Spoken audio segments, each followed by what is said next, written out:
Hello everyone and welcome to another video from the Tiny Menagerie.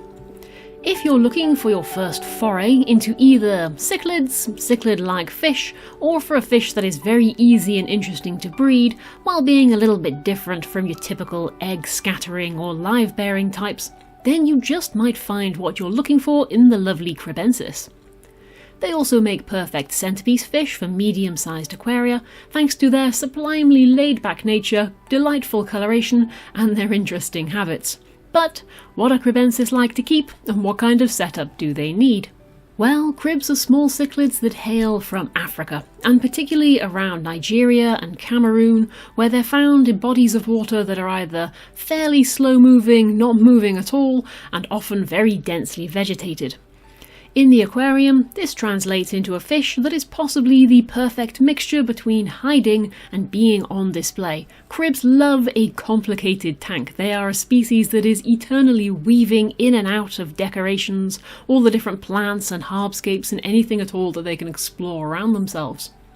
They do rather like to hide, and they will frequently take cover in any dark, shadowy areas of the tank, and then move between them if there's more than one shadowy spot available to them. They will, though, also spend a great deal of their time out in the open so long as they feel safe enough, and especially if there's food around. They will primarily occupy the lower 1/3 of the tank, although this is mostly because that is where they tend to have the most hiding places, and as long as the tank isn't too brightly lit and they have plenty of hiding places going right the way up, then they will explore most of the tank. But they're never going to be a species that spends a lot of time up at the surface of the water. This love of hiding does stem from the fact that Kribensis are not the bravest of fish. They are very easily spooked by loud noises or just unusual things appearing or passing in front of their tank. Although they do eventually get used to your presence after a while. Once they've learned that you are the source of food, they will become happy little beggars right up at the front of the glass like a lot of other fish do. But this does take time with Kribensis, and when you first get them, don't be surprised if they dash away at the very sight of you. And in all honesty though, this is one of the really delightful things about Kribensis, is that they show a lot of personality between individual fish. I've had very brave pairs, I've had very shy pairs, and now I have a very strange pair where the brave little female is almost always out and about, but her male is a bit of a wuss and he will dive away at the first moment of anything strange going on. But they get along just fine. I guess this is a case of opposites attract. Kribensis also don't get too large, and even the biggest of males only reaches about 10 centimeters in length. I have heard reports of males getting up to 12, 14 centimeters long even, but in all honesty, I've never seen one that's even close to that size, and so I suspect it was an unusually large one. Females are a bit smaller, and they tend to reach closer to 8 centimeters in length, but because they're much more chunky fish, in terms of weight, there's probably not much between them. And if at all possible, you will want to keep them as a pair, because they form a very strong pair bond and they'll usually be together whether or not they're looking to raise fry imminently. Although don't get me wrong, these are still cichlids, they've still got some feistiness in them, and so they will still have their spatty little moments and fall out with each other seemingly over nothing. I suspect when one fish is ready to breed and the other one isn't. But these fights are not serious. Neither fish gets hurt in the process, and usually within about an hour or two, they'll be back together again like nothing ever happened. Because they do have these moments though, you will want to give them space to get away from each other if they need to, and so their tank needs to be at least 60 centimeters in length for a single pair, and with plenty of decorations, hardscape, plants and the like in there just to break up that line of sight. This then gives the chased fish the opportunity to hide for a little bit until stuff cools down between them.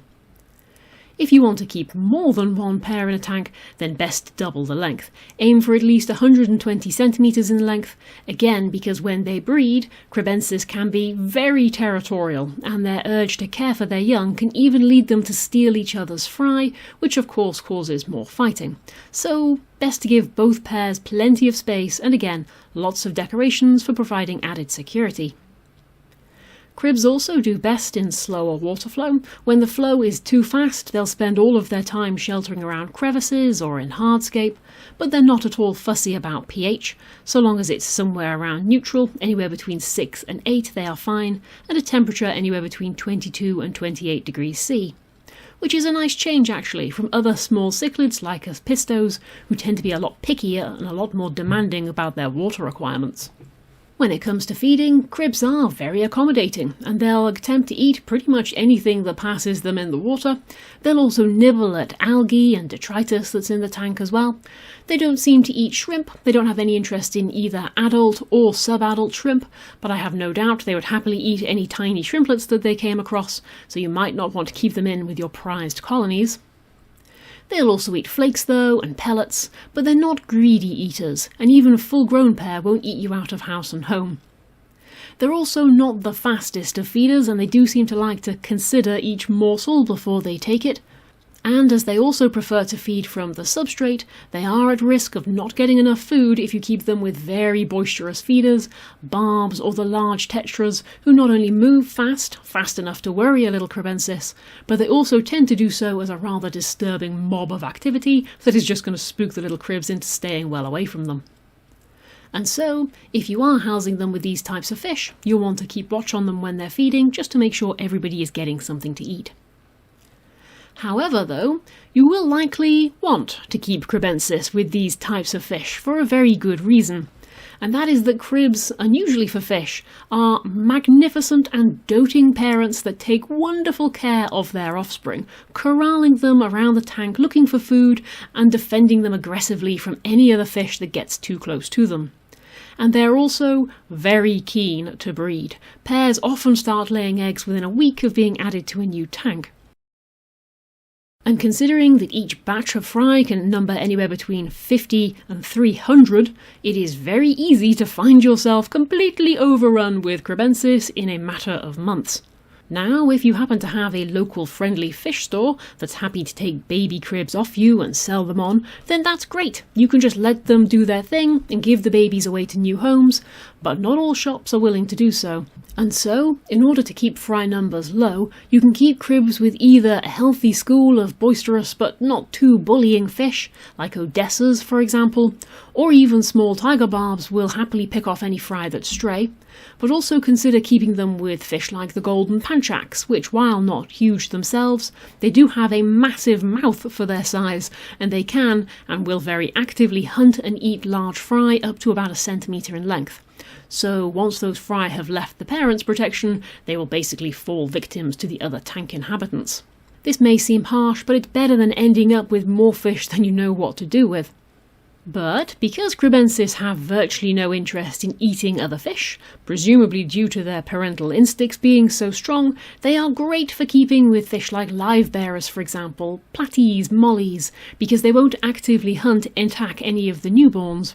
They also don't nip the fins of other fish, even very soft, tempting fancy guppy fins, although the male Kribensis himself can actually come under attack from fin nippers because he has such long flowing fins himself. The females on the other hand tend to be fine because they're rather stubbier.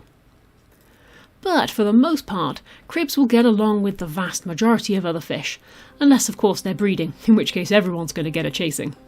Overall then, Kribensis are an easy species to keep, and if you're looking for your first steps into small cichlid care, or you're looking for a centerpiece fish or something to have a go at breeding, then they just might be the right one for you. Anywho though, I hope you've enjoyed this little video all about the Kribensis. Happy fish keeping everyone, and I'll see you again soon. Bye bye!